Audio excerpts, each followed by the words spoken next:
Protests in Hong Kong are starting to disrupt daily life as they enter their 10th week. Hi everyone, welcome to Plain English. I'm Jeff. JR is the producer, and this is episode 181 of the best podcast for practicing English.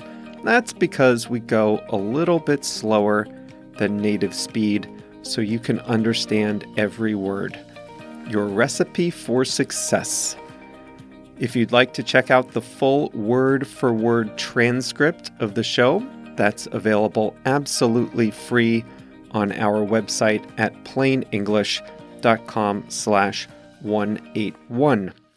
Coming up today, the idea of Hong Kong and China living peacefully side by side as one country with two systems is being put to the test as pro-democracy protests increase in intensity, now in their third month.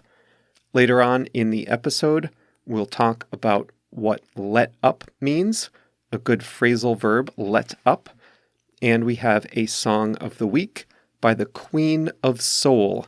If you've been with us for a while, you might remember who she is. Let's get started.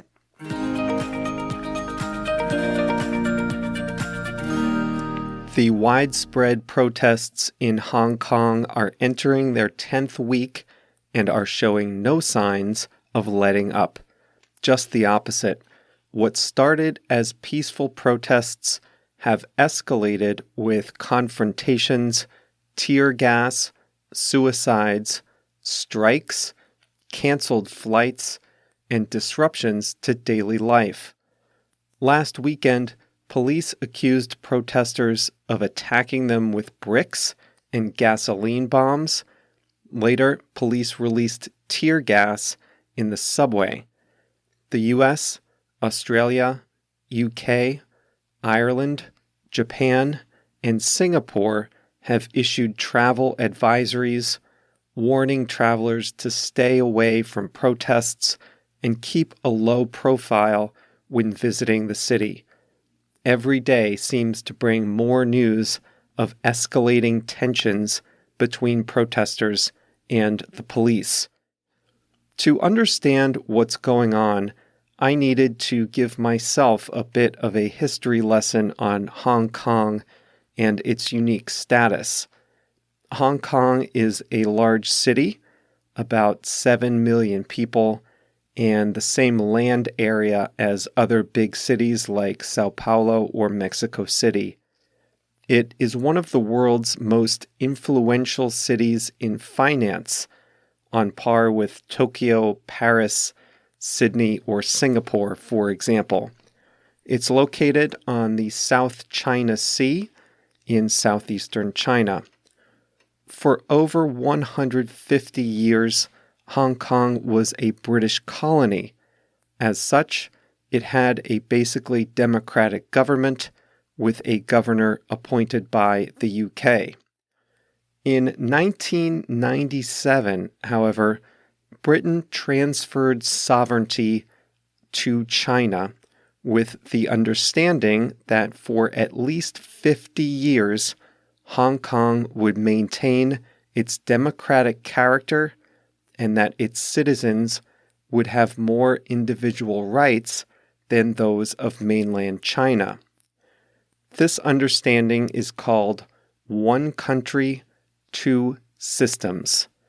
China, of course, has its system of government, but it agreed not to impose that Communist Party-centric system on Hong Kong for at least 50 years, although Beijing does currently appoint the chief executive of Hong Kong. Sensitivities around one country, two systems are at the heart of the protests that are going on now.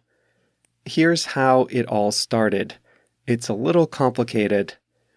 The chief executive proposed a bill called the Fugitive Offenders and Mutual Legal Assistance in Criminal Matters Legislation Amendment Bill. And that's a mouthful, but it was in response to one specific situation. A person in Taiwan was accused of murder, and that person fled to Hong Kong. Hong Kong and Taiwan do not have an extradition treaty. Extradition is when one country will deliver a person accused of a crime in another country to face a trial there. So, for example, the US and Brazil have an extradition treaty.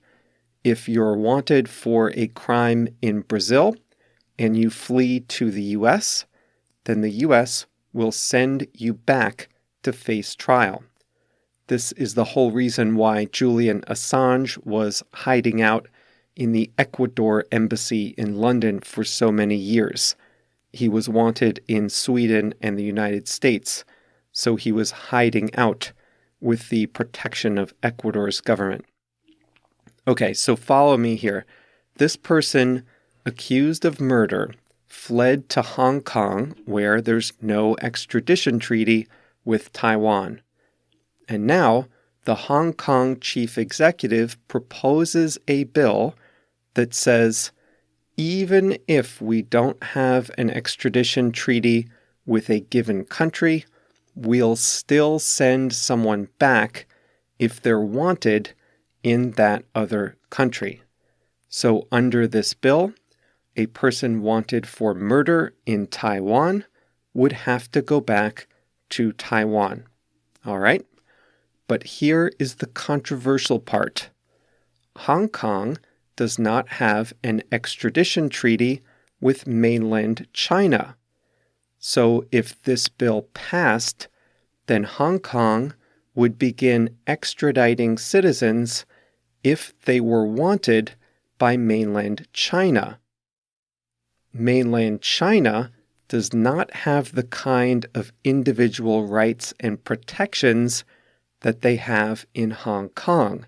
That's the two systems part. And many people in Hong Kong are of the opinion that mainland China is looking for ways to exert additional influence on their city, possibly non-democratic influence, and that this would be just one way for them to do so. People are worried that this would be a way for the much stricter Beijing to eat away at the individual rights and freedoms of citizens of Hong Kong.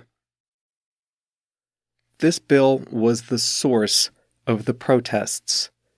The Beijing-appointed governor, Carrie Lam, said that she would not move forward with the bill, but she did not formally withdraw it either.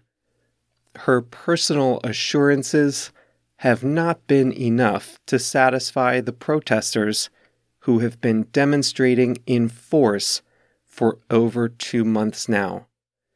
Some marches included 1 million people in this city of 7 million people. The protests started along organized routes and were mostly peaceful, but the intensity has increased in recent weeks. Confrontations with police have resulted in tear gas and rubber bullets being fired. Groups of people have attacked protesters with sticks. Flights to Hong Kong have been canceled, and public transportation has been disrupted. I saw a photo showing people flooding into the arrivals terminal at the international airport. The situation now is this. The protesters are demanding the complete withdrawal of the extradition bill, the release of arrested protesters from prison, and an inquiry into police behavior. China, for its part, is digging in its heels, saying that they can't open an inquiry while violent protests are still going on. Chinese authorities don't want to be seen backing down to protests in any part of China, two systems or not.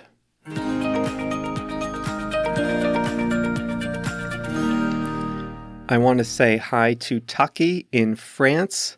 He had a funny line. He said he lives in France, in the outskirts of Paris, but far enough away so he doesn't have to worry about the catacombs we talked about in episode 179. I heard from 178, I think. I heard from a lot of you who liked the episode about João Gilberto, Marlon, Wallison, Derek, Gabrielle, Michelle, and Alexon all specifically mentioned that one. Here's a quick announcement for those of you who like using the translations on our website. We're going to be making some changes to the website soon. The regular transcript will not be changing, but we are going to be changing the way we display the interactive transcripts, the ones with translations into Portuguese, Spanish, Chinese, French, Italian, Japanese, and now German. If you like using those translations, I want you to join our email list. I can't say much more than that right now, but if you use the translations, if you like the translations, just join the email list by visiting plainenglish.com/mail, M-A-I-L. That way, when we make our changes to the website later this month, I will let you know exactly how to continue to access them for free, okay? If you like the translations, do not worry. But make sure you get on the email list. The best way to do that is to go to plainenglish.com/mail. Today's phrasal verb is to let up. What does it mean that something is not letting up? The protests in Hong Kong are showing no signs of letting up. They are showing no signs of reducing in intensity. We use let up to describe something becoming less intense. In Hong Kong, there are frequent, intense protests, sometimes 1 million people at a time out protesting. 10,000 people entered the arrivals hall of the airport. Public transit is disrupted. The protests are intense. Does it sound like they're becoming less intense as the days go by? No, it does not. They are not showing signs of letting up. Many people don't think the protests will let up until there is some kind of investigation into police treatment of protesters. One of the most common ways to use let up is to describe the intensity of rain or snow. Let's say you're sitting at work and it's almost time to go home. You have about a 10-minute walk to the train station. You look outside and it's raining really hard. You might want to wait and see if the rain lets up a little bit before you go outside. Nobody wants to go outside in the middle of an intense rainstorm. Maybe if you wait a few minutes, the rain will let up and you can get to your bus or train without getting too wet. Let up, in this case, doesn't necessarily mean stop. It could mean stop, but it could also mean just to be less strong, less intense. You don't need it to be perfectly dry to go outside, but it would be nice if the rain lets up a little so you don't get too wet. Criticism is another thing that can let up if it's really intense. Do you remember our episode on Huawei? The American government's criticism of Huawei has let up a little bit since that episode came out. That's not to say that the US has given its blessing to Huawei to produce all the most sensitive 5G equipment, but the criticism is not quite as intense as it was a few months ago. It's starting to let up, though it hasn't stopped entirely. Is the heat wave in Europe finally letting up a little? I'm not sure, but it is here in Chicago. We had a really hot June and early July, but so far, August has been very nice. The intense heat has finally let up. It has become less intense. It's Thursday, so JR has a song of the week for us. The song is I Say a Little Prayer by Aretha Franklin. If you've been with us for a while, you might remember episode 79, where we talked about the Queen of Soul, Aretha Franklin. Aretha's version of this song came out in 1968. It's a very good example of rhythm and blues, or R&B music from that time period. It was featured in My Best Friend's Wedding, which is where JR remembers it from. Some good Chicago scenes in that movie, too. I Say a Little Prayer by Aretha Franklin is JR's Song of the Week. If you would like to nominate a song for a future episode, you can email jr@plainenglish.com. That's all for today. Remember, if you use the translations on our website, you'll want to be on our email list so we can keep you up to date on the upcoming changes on the website. Nothing to worry about, but if you like those, you will really want to be on the email list. You can do that by visiting plainenglish.com/mail, M-A-I-L. That's all for today.